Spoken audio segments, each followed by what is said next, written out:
Hey there, adventurers!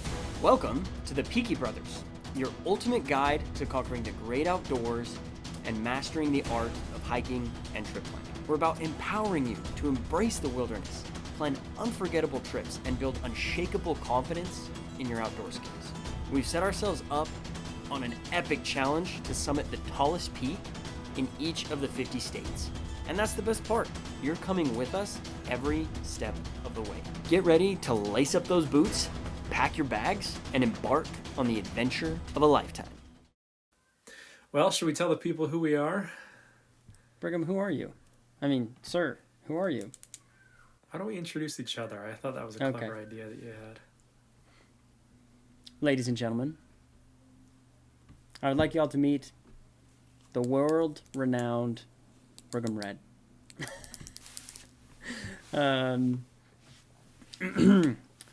So, very successful man, father of two beautiful, beautiful boys.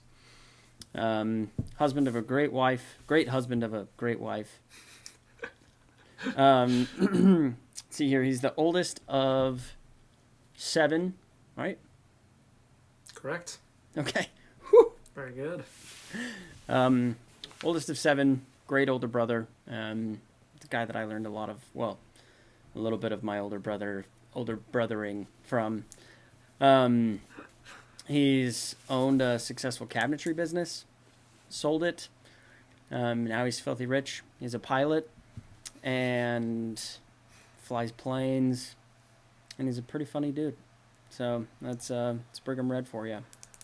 Yeah, thanks for that. Yeah, we'll leave the audience to figure out what were the lies and what were the truths. So that was fun. All right. Well, it is not my honor, but definitely my privilege to introduce you, Christian Stahn. So Christian is the second youngest of 30 or so? Pretty close. There's a lot of kids in the family. Is it 11? Gotcha, 11.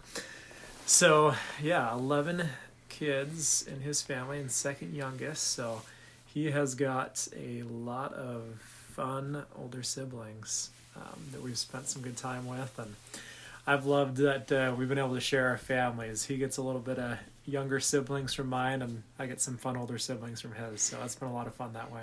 It has. Christian is a prospective bachelor accomplished student at this point. We're looking at 2 more months? 2 more months on the deadline there, and 2 more months on my 8-year bachelor degree. That's right. And you can close that chapter of your life. That'll be good. Finally. There's good reason for why it's taken so long, though. Christian has seen more of the world than probably 99.99% of the population, I would say. If you want to know something about somewhere, Christian is the guy to talk to, and that's driven by passion, curiosity, and a real love for not just locations and sites and adventure, but also for the people that are there. Christian's definitely a people person, and if you want to feel good about yourself, spend some time with Christian. That's where I get a lot of my pick-me-ups, is because Christian just loves really good. And so, yeah, we love Christian. He's been a great friend to me, and I'm excited to share a little bit of him with the world and get in on some of his adventures with this new project we're doing. So it'll be great. It's going to be fun. I feel like my intro was really lame now after yours. That was really good. No, not at all. You complimented Ender, Knox, and Anna, so those are the important things. Christian's still single, so we can only brag about him. But, yep. We became friends in high school. That's when we really became friends. Our first interaction was when his dad cut me from the middle school soccer team. But then we actually became friends. That story gets shared a lot. Oh, and I love it. We actually became friends this summer after our sophomore year, and then we've been pretty close friends ever since. So worked together, played together, prayed together, cried together, done a little bit of all of it ever since then. traveled together. We've done it all but hike the 50 peaks in each state, so That's why we're here. that's why we're here. Well, that's the impetus for it. We hope that this becomes and is a place for people to, get inspired to travel. I think that's probably the biggest priority is too many people watch Instagram videos or YouTube videos about cool adventures and say that would be cool rather than that was cool. And if we can do just a little bit to help you take that step to go take on an adventure like we're taking on, that would be really cool for us. And we'd love to hear about those stories about how you were inspired to go out and do something you've been wanting to do, but just haven't yet. Because that's what we're doing, right? We're just going out on an adventure because we want to live a life that was cool rather than could have been cool. So, yeah. And for a lot of people, that first step is the hardest step to take. They have no idea how to start planning. It's intimidating because it's something new.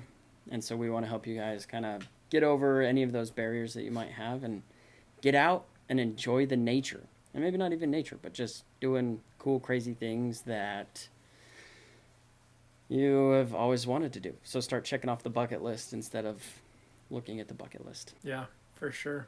And, there's other things that people are afraid of that keep them from doing that step. Like maybe they think it's too expensive or they don't know a language or something like that. And so if we can help debunk some of those things, show you how you can do it on a budget, because we both have traveled on a budget our whole lives. We're not independently wealthy. We're not trust fund babies. We don't hit up mansions when we travel, but we've both been blessed to be able to visit a lot of countries. I don't know my exact number, but it's over 20. And where are you at in terms of countries these days? In January, I hit 39. Nice. Okay. So we're closing in on 40 there, but yep. Yeah, between the two of us, we've seen basically all of Europe, I think, a good chunk of Southeast Asia. I haven't personally done South America yet. You've done a little bit of that, but there's definitely some more adventures there. So the Caribbean we've also done. We've done a little bit in Central America. And lots of North America. Yeah, and more to come. What have been some of your favorite, check off the bucket list moments? I would say one of the biggest ones for me were the spontaneous ones, right? Where you get together with your friends and you say, hey, let's do this crazy thing. And the idea that comes to mind is you and I and our other friend Rand, we booked tickets to Cuba without even telling our parents. And we were still young guys, fresh into college at this point. And we're just we're going to go to Cuba because we want an adventure. We want to see some sweet beaches and we want to pretend like we know how to speak Spanish. And so we went out. We had an awesome adventure. That was a really fun trip. Fun. It wasn't luxurious, but we got over the bed bugs and we had a good time. Yep. Oh, that was so funny. We had to jump through a few loops because U.S. travel to Cuba wasn't 100% legal, but we made it all happen. And to this day, it's in probably my top 5 of countries I've been. And I don't think... No, I would agree with that. Probably half because of the country and then half because of the people I was with. So you and Randon. And it was just, it was an amazing, amazing time. How about you? What's a big checkbox that you hit? I hit 2 of them last year, which I was pretty happy about, which was doing Everest Base Camp. So I did Everest Base Camp in March of last year, which was a super fun trek. And then in the fall, I did Kilimanjaro in Africa. So those were 2 pretty big ones that were on the bucket list that I got to plan. I got to take people with me, and go do some really hard things. But I think that's what I love is the harder it is, typically the more rewarding it feels at the end. Those are some big cards to punch for sure. That's pretty cool. It felt really good. And what was because you were the one that initially reached out to me about this 50 peaks thing. What started that whole idea? So honestly, part of it was being fed up with you having all the fun without me. um, I've definitely been a lot more focused on setting myself up professionally over the last few years, and haven't lived as many memories, like adventure memories. Like I've done fun vacations and stuff like that with my wife and kids, but in terms of doing hard things, like you mentioned, there's something really rewarding about not only having the cool experience, but also having part of it be a challenge, a struggle, whether that's the planning portion or you have a hiccup you have to overcome, because then you have some blood, sweat, and tears in the game, and it becomes a story that's worth telling. It's not just, I saw a beach, but man, I had to like bribe my way onto a taxi because I forgot my wallet type of story, right? Like it was those kind of stories, they stick with you and they mean something, and they're impactful. So that I think that was definitely kind of the impetus to start thinking about something that we could do together in this way. And then I was just talking to some friends about potentially hiking Mount Whitney, and as I read more about Mount Whitney, and yeah, that's going to be a good hike, but it seems too small in scope to be a what's the word, like a goal or a New Year's resolution, right? Because it's like a one day trip, right? Right, yeah, and there's not like, yeah, we'll prep for that hike, or we got some planning and packing and everything else to do, but that's not I mean, I think we'll tell our kids about it, but it's not necessarily a grandkid story, right? The Right. day you hiked Mount Whitney. But to say that you've hiked all 50 peaks in the United States, the highest point in each state, like that's a story worth sharing and documenting, like what we're doing now. And so when I finished that conversation with those friends, I started to think about it more as like, no, actually, I need to up the ante on this. I want to hike all these peaks, and the person to do it with is Christian. And so that's kind of what initiated those conversations. And without hesitation, Christian's like, hold my Bud Light, I'll be there. And we started planning. So we built a shared note together, built the tallest 50 peaks, well, the tallest peak in each state, and started planning how to do it and how to like build a brand if we can manage it. I think it's all about how we tell that story, right? We could tell it better with partners, with brands in that space, because not only are we telling the story, but we're telling the story with the purpose of helping others to do the same. And so if we can get you connected with some gear or some outfitters or whatnot that are going to help you feel confident in taking that story and making it your own, I think that's where we have the impact. So yeah, we'd love to partner up with others on this and make it something that's impactful that way. Because yeah, the more people we can reach, the better. Because we're all about getting people outside confidently and comfortably. So, because there's nothing worse than being outside and being miserable. It makes you really not want to go outside. One of the things, so I'm in the outdoor recreation program at Utah Valley University, and one of the things that my professors talk about are the 3 types of fun. And so you've got type 1 fun, which is fun to do and fun to look back on. You've got type 2 fun, which isn't super fun, but when you look back on it, you're like, yeah, that was fun. I'd do it again. Then you've got type 3 fun, which isn't fun to do. It's not fun to look back on, but they make really good stories. And so that type 3 fun is the kind of fun that we want to avoid, because the type 1 and type 2 fun, they'll get you back out in the outdoors. And the type 3 fun is like, yeah, maybe I don't want to do that ever again. So the next step for us is the Atlanta 9, right? It's the Atlanta 9. It's right around the corner. What are we? It's like 2.5 weeks. 18 days away, something like that.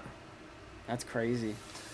Yeah, so we got our tickets booked. We're flying out to Atlanta, and we arrive early in the morning, right? Like 6 a.m. or so. 6:37, yeah. We're going to get a car, and we're hitting 9 states in like 4.5 days. We're just going to be flying through these hikes and Yep. probably running to the peak. And fortunately, you know, we're going to the southeast, right? So we're not talking like Mount Whitney here. We're talking Britton Hill, Florida. It's a quick jaunt. Total of 300 feet of elevation, so 300 feet Yeah. above sea level. It's gonna be pretty easy. We might even set some records, right? Maybe we'll just There you go. time ourselves going up and get some world records that way. The fastest. Yep. So some of them we literally like step out of the car, cross the sidewalk, and then reach the tallest point. And then there are other ones like Virginia. Do you remember what the one in Virginia is called? Is that Black Mountain? No, that one's Kentucky. I think it starts with an A. Albert. Something like that. Anyways, the tallest one in Virginia. That one's like a 9-mile round trip. There's actually elevation. So like, we're gonna have a nice little sprinkling of different flavors. And we hope to get some great footage of all of it and take you along with us. So if Virginia's not somewhere that's within, you know, someone's scope to be able to reach, maybe you're tuning in from Malaysia right now and you'll never make it over to Virginia, but you'd love to see what that looks like and what the environments, what the elevation, and maybe even what some of the people and stories are like over there, then hopefully you'll tag along on this journey for sure. So we're planning on posting one more quick episode right before we go to go over our packing, you know, things you would want on these types of hikes, and then we'll get a little bit more into the nitty-gritty of what each hike looks like. Some of those will be pretty quick. Like Christian mentioned, there's hardly any elevation gain on some of them, and we'll probably get into more detail on the Virginia hike and some of the longer ones there. So, And then it's just planning more trips until we get all of them. So is it tomorrow when we hear back about the Whitney permits? I think it's the 1st, so we got 2 days, I believe, that we should be hearing back soon. So yeah, the next episode we'll have some details for you about when we're headed to Mount Whitney, and we're planning a pretty cool trip for that one. It's not too far from Death Valley, so we're going tallest points in continental America to lowest points, and that'll be a fun trip. So lots to look forward to. We hope you tune in and let us know what your favorite adventures have been.